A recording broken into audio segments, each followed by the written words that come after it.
I'll start again. I thought the last time I was live, I wasn't, and I just checked the sort of schedule. Jolly good job, I saw that.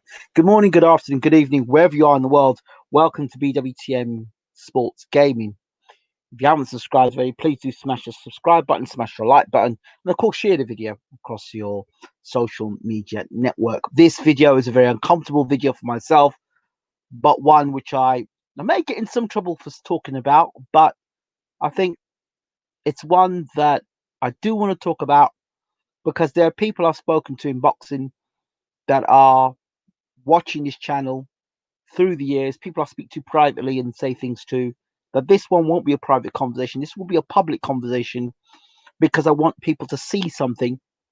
And then instead of me saying, well, I knew this was going to happen anyway, I'm going to tell you what I'm seeing. And kind of, I kind of spoke about this yesterday or day before yesterday.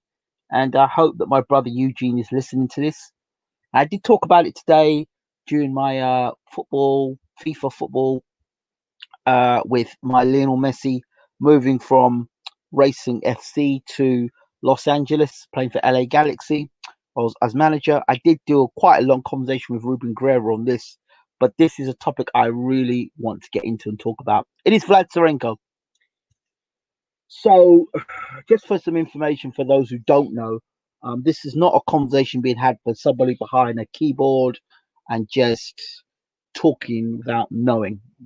Vlad Sirenko, finally, Vlad Sirenko met Mr. Bashir, Mr. James Ali Bashir, back in 2013. And I've had that conversation and talked with Uncle Bashir from 2013. We're now in 2020. So my uncle Bashir and myself has shared many a quiet moment, a private moment, talking about many things. And in fact, he invited me to one of his camps as well. When Klitschko had got beat by Anthony Joshua, with, within an hour of that defeat, I was talking to Uncle Bashir when I met him at Klitschko's hotel. And then when Vlad Sirenko was trained in Germany, I had the pleasure of not only just being in camp with Vlad Sirenko, I also had the pleasure of working on the pads with James Ali Bashir. This is not a guy, myself, that is just talking out the side of my head or just making things up for views. This is somebody who's very much been in the thick of a lot of things and stuff that you probably wouldn't be aware of or privy to, but I'm going to talk about it today. And this is a warning to Vlad Sirenko and the likes. Now, it was about 2 years ago. I knew of Igor Klimas and Russ Ambar. They had bought a gym out in the States, I think over California way. And I knew to maybe two and a half years ago, they bought a gym. And I can't remember how I found this information, but this gym was specifically going to be built and made for Ukrainian fighters. That was the plan. So we had Papi Lomachenko at the time, and Usyk was joining that camp as well. And it was just going to be a gym full of Ukrainian fighters. That was the plan, based in America and in Los Angeles. So the first person that camp was obviously Lomachenko. The second person joining that camp was Usyk. And I remember at one point Usyk was Bashir was meant to come into camp, but he came into camp late. And by that time, Usyk already started training and was not part of the Bashir. It wasn't part of Bashir's training camp. And, Bashir didn't have camp the way he would like to have had camp. Other hands involved.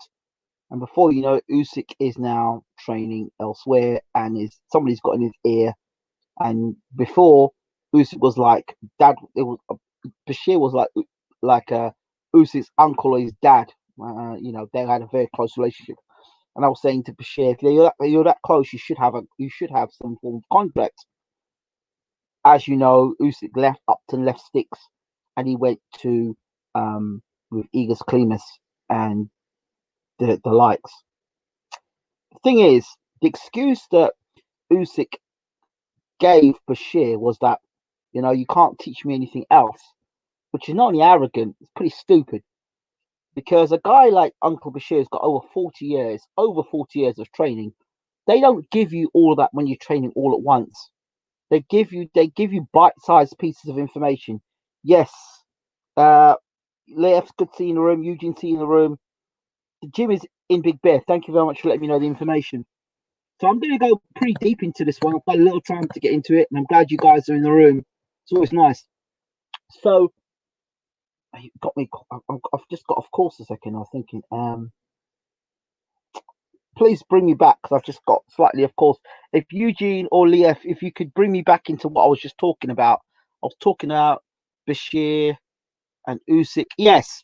So the excuse was that I was saying that guys like Bashir, trainers like Bashir, who've got over 40 years, they don't give you everything at once. A trainer will be looking at, especially at that level, they've got microscopic in their training. So they're going to take little bits of information, yeah, and make you perfect that.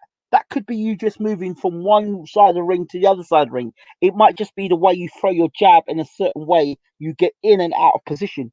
That might just be just to get that move done right. That may he might want to see that in one fight before he takes you to do something else, right?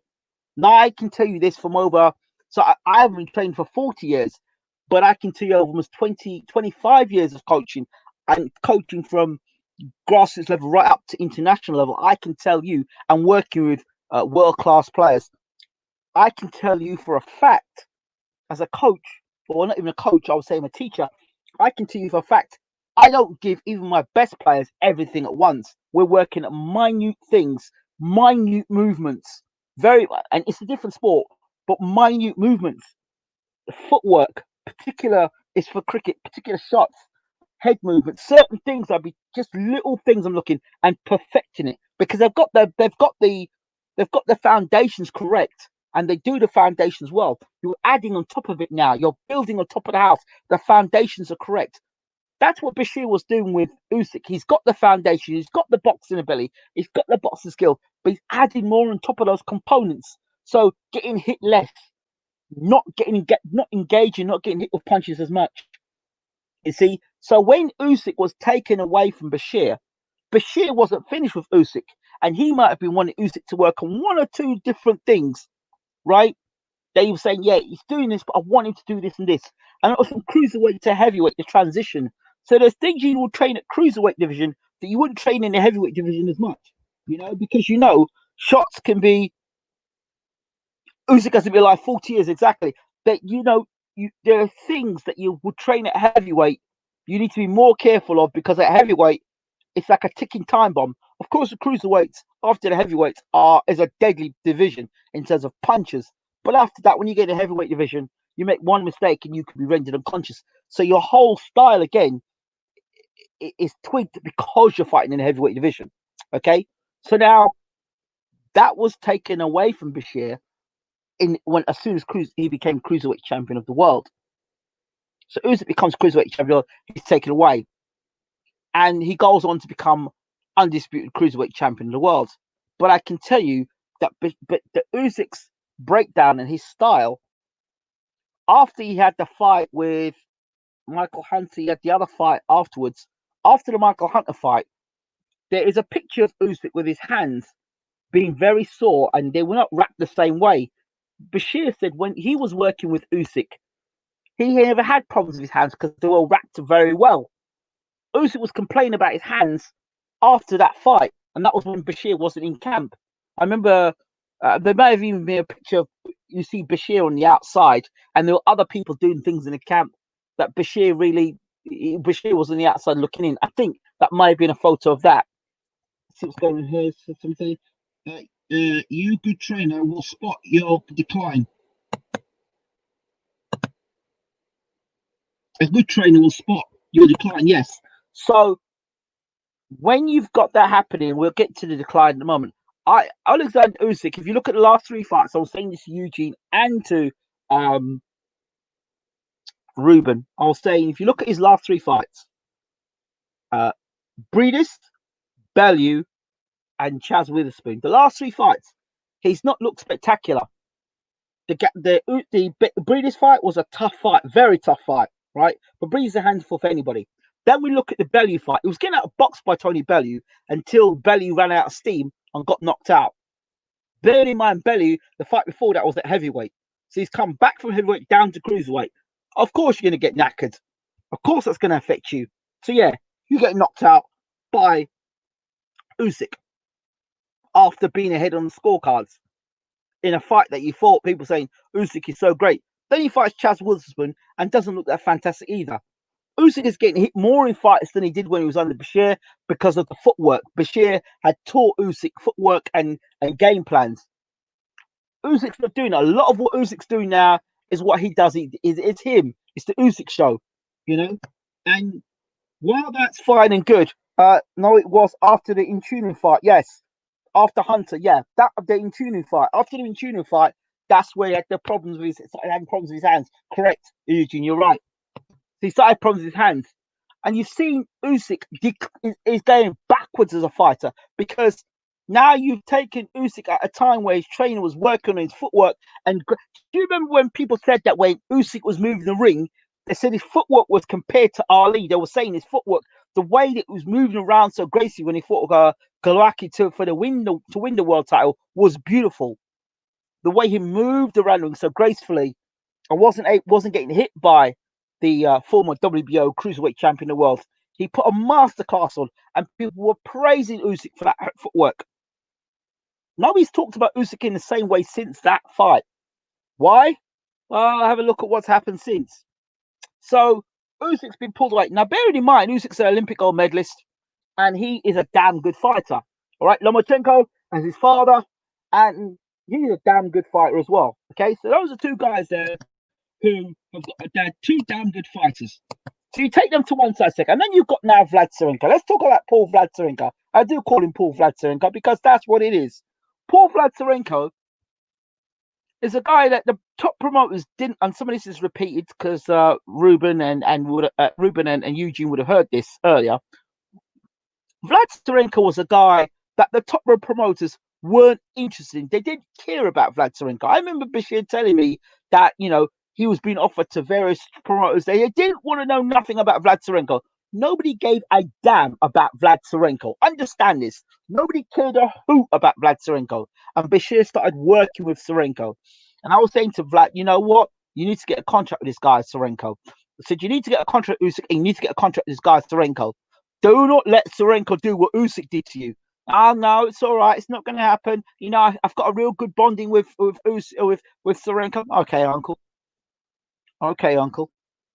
Okay, uncle. Well, the gym's already there.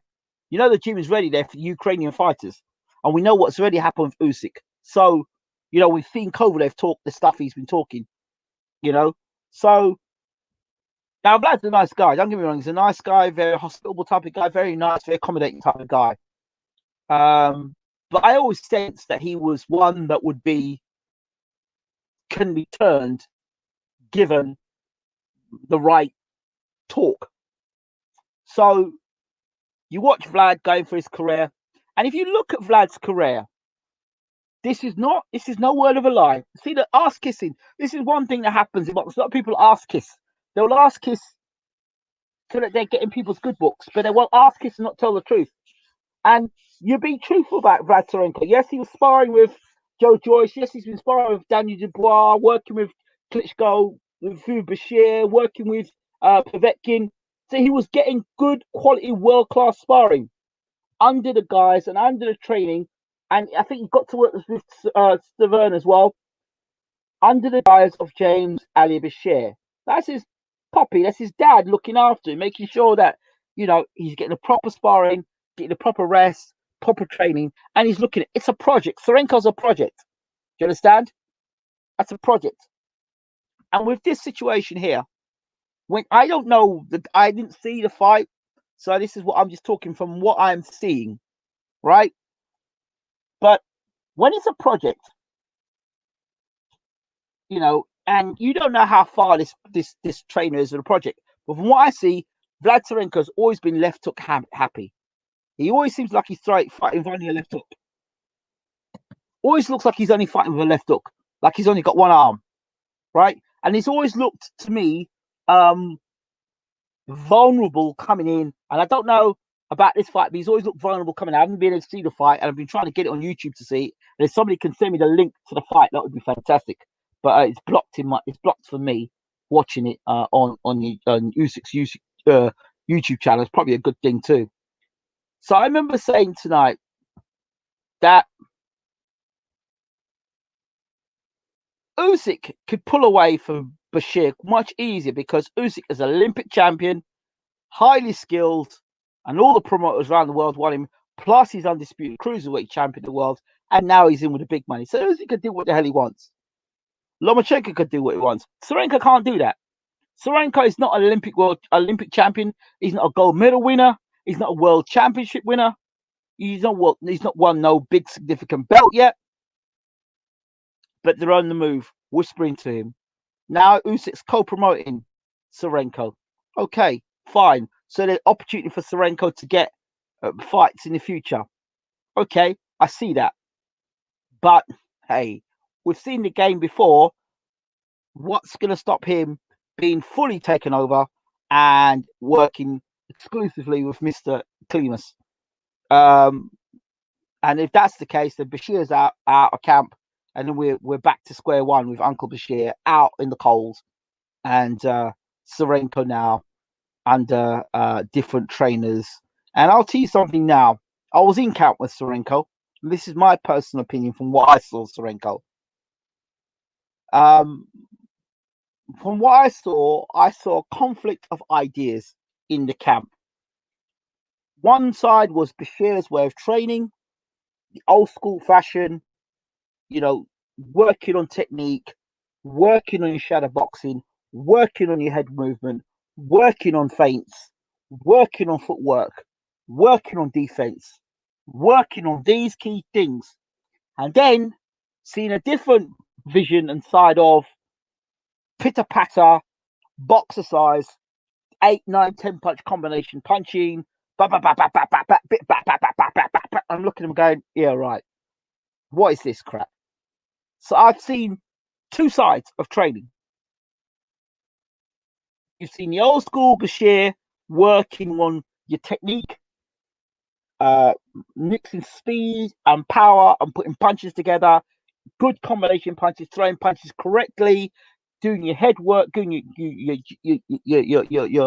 your jig to make sure you're not easily read, you're not easily timed with punches, all these sort of things.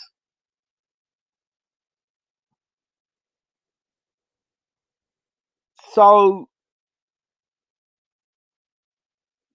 these things are concerned. Like, if you're not doing those things, like, those things are what Bashir has been teaching.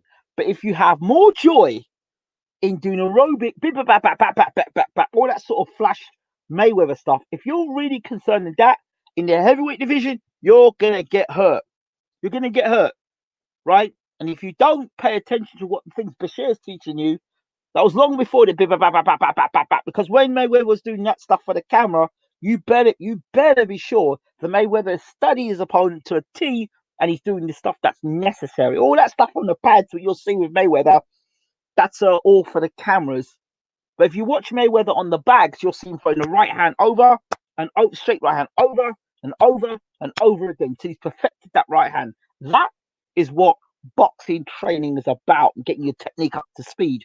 That is what it's about, getting it sharp, because you're training over and over, muscle memory. But when you do, you're training your muscles for that, and then you're conflicting that with what Bashir is teaching you. And you've got a guy in there who's a complete novice in training comparison, a pad man holding the pads versus what a teacher's teaching you. And there's a difference. You see, there is a difference. And this isn't me having a dig at Vlad Sirenko. This is where the snakes get in. Where the snakes get in. And there's a problem. And my warning to Vlad Sirenko is, and then tonight, I said to Ruben, I said, I ain't watching that fight. I'm not watching any of that. Once I heard he was getting co-promoted by Usyk, I said, I'm not watching it, because I've seen it all over again. I ain't watching any of that nonsense. And then what do I hear? He gets rocked in this fight, and he's not doing so good. You're getting rocked. If you're getting rocked at that level of boxing, that's a major, major concern. That's a red flag. Getting rocked at this level in boxing is a major concern and a wake-up call. A major concern and a wake-up call. Keep your head in the game. You ain't there yet. Keep your head in the game. Stick with your trainer. Stick with Bashir, and follow Bashir to the T. Do not allow the snakes to whisper in your ear and turn to show you the promised land when they themselves have never seen the promised land themselves. Do not get yourself caught in that, Vlad. Listen to your trainer. Focus on your trainer, and listen to your trainer in terms of fights to be taken and fights to be avoided. Because when you've got people who don't understand the sport of boxing, they might understand the sport, might understand the money and the business of boxing, but your own personal welfare for a quick buck. I know what comes first, which is a quick buck. There was nobody that start for you. Keep it that way. Keep that way. Keep that hunger that way. Keep that mentality that way. They didn't want to know you then. You stay focused on the prize. Make sure you've got Bashir in your corner. Make sure you work with Uncle Bashir as much as possible, and don't allow the snakes to whisper in your ear, because you are the fighter, and you will be the person that pays for it afterwards. When you're picking yourself off the canvas, and you see your friends walking out the door, the supposed friends you got around you, the people I think so great, the trainer that you thought was so fantastic, and the ideas you thought were so great, and you're on your back, on your back, picking yourself off the canvas.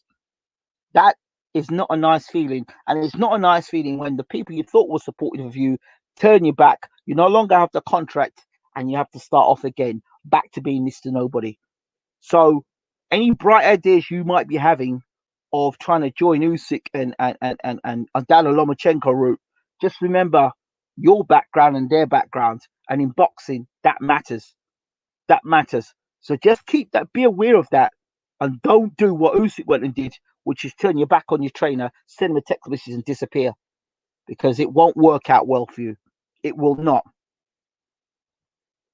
So it's just a concern. Let's see what Ruben said. Eugene said. He said in one of the interviews that he's open to the idea to switch trainers should the condition become uncomfortable. Didn't even say he is comfortable enough not to think about it. Yeah, that was when he was invited to fight in Germany. That time when he was invited to fight in Germany, that's when I was there in that training camp with Bashir. Is Mr. Bashir too humble, if such a thing is possible? Um, I don't know. I just think that I think knowing Uncle Bashir from as long as I've known him now, I think he'd like you to show him the value that he sees in you. Do you understand? Like, how do I describe this to you all? It'd be like, um, some people don't like to ask for money. You know what I mean? Some people don't like to ask for what they're worth. Um, and they love what they do. They love what they do, and they're willing to almost,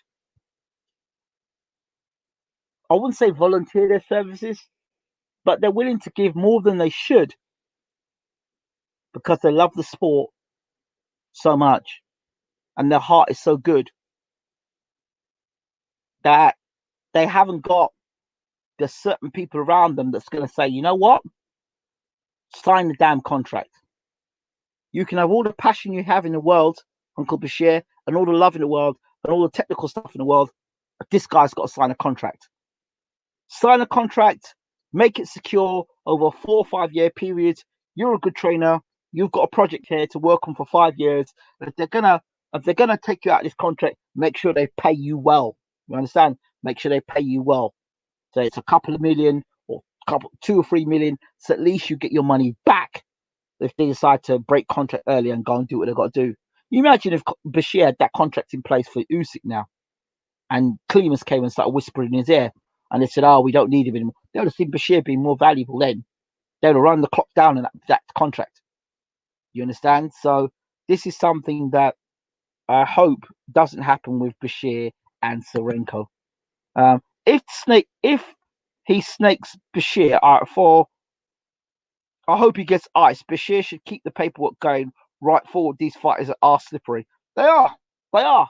They are. And they're all looking after themselves. And of course, the fighters are to look after themselves. And they're right to look after themselves. But I think trainers need to look after themselves as well. I think trainers need to look after themselves as well. Promoters make sure they look after themselves. Trainers need to look after themselves as well. Contracts need to be put in place. I've heard so many fighters that trainers have been treated badly by situations. So trainers and fighters need to have contracts in place where necessary. Because I remember doing an interview with Usyk and talking to Usyk and asked Usyk. I did an interview with Usyk as well, doing an interview with Vlad and asking him about changing trainers, how he feels about it, and he didn't feel uncomfortable about the idea. He said when he feels uncomfortable and things are not working out right, then he'll change trainers. But you see, when you say the word uncomfortable, when I feel uncomfortable, to me that sounds to me as like he may not feel uncomfortable today, but he may feel uncomfortable once he's got himself in the top 10. I'm in the top 10 now. Now I feel uncomfortable. I'm going to change trainers. It's like a doorway. It's kind of ajar. Not closed, not quite closed, not quite open. Not quite closed, not quite open. But I don't know what relationship Bashir's got with Sirenko, and really it's none of my goddamn business. But as a outsider looking in, I wouldn't want to see action replay. I really wouldn't. And you think to yourself, Sirenko now looks like an accident waiting to happen. And after getting rocked tonight, I didn't see the fight, and if anyone's got footage, then I can tell you how bad. If I can see how badly he got rocked, I can tell you what's going to happen next. People that was Sirenko's first showing, and they may think he's got a lot to work on. They may wrap him in cotton wool. I don't know who the opponent was he fought. I'll have to box rec him to see more about Sirenko. But I heard he got rocked pretty badly. Eugene, how badly did Sirenko get rocked in the fight? I'd like to know.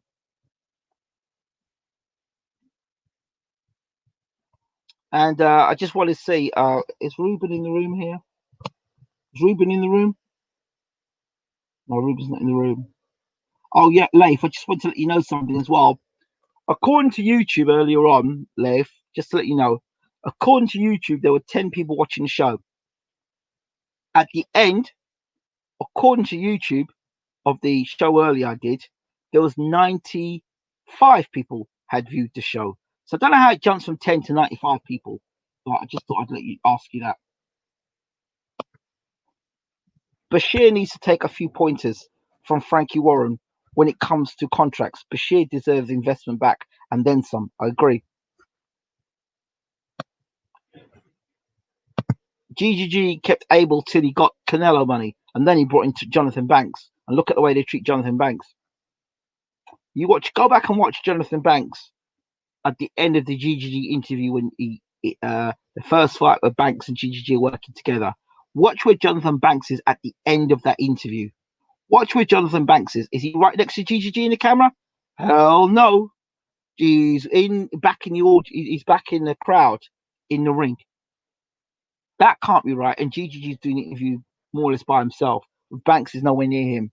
That ain't right. Training and fighting it close together. So that's not good. But that's what you get, I guess. I guess that's what you get. So is what it is. But I hope trainers are listening to this. Make sure that they sign contract with fighters. So you know what the score is. You know what the situation is. So get that contract in place. And then when you start one thing is when you start putting contracts in place, then you know how much these guys really care for you and really, really love you. Then you see afterwards how much these are how uncomfortable they are. You start getting uncomfortable when people start throwing contracts around. That's when you start getting uncomfortable because your true intentions of how much you're dedicated to a project is. That's what a contract exposes. You know what I mean? So those are my thoughts. But Vlad, wherever you are in the world, son, don't make the mistake of trying to be smart because it will not end well for you. I'm telling you now, it will not end well for you. I have warned fighters that are far more established than you and have done far more in their careers, and that's not being disrespectful, of the dangers of certain things, and they didn't listen, and they're paying for it now. Do you understand? These are people are making a lot more money than you, Vlad, and have done and have fought on pay-per-views. So what I'm saying to you is this: listen, you'll know what the people are like around you, what their plans are for you after you're picking yourself off the canvas. You might even get a sniff of it tonight because of your performance tonight.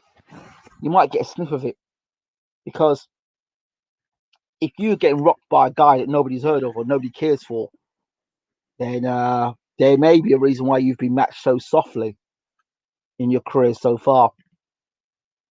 So different fighters develop at different times, and Sirenko's still young. So as I said, I hope Bashir sticks with Sirenko. I hope there's a contract in place. That's what they're saying. Yeah, Ingram. I don't know how YouTube counts its own figures unsubstantiated. I would think the higher numbers was closer to the real crowd you got. Yeah, most likely. Most likely. We know they're always manipulating them numbers anyway, so yeah.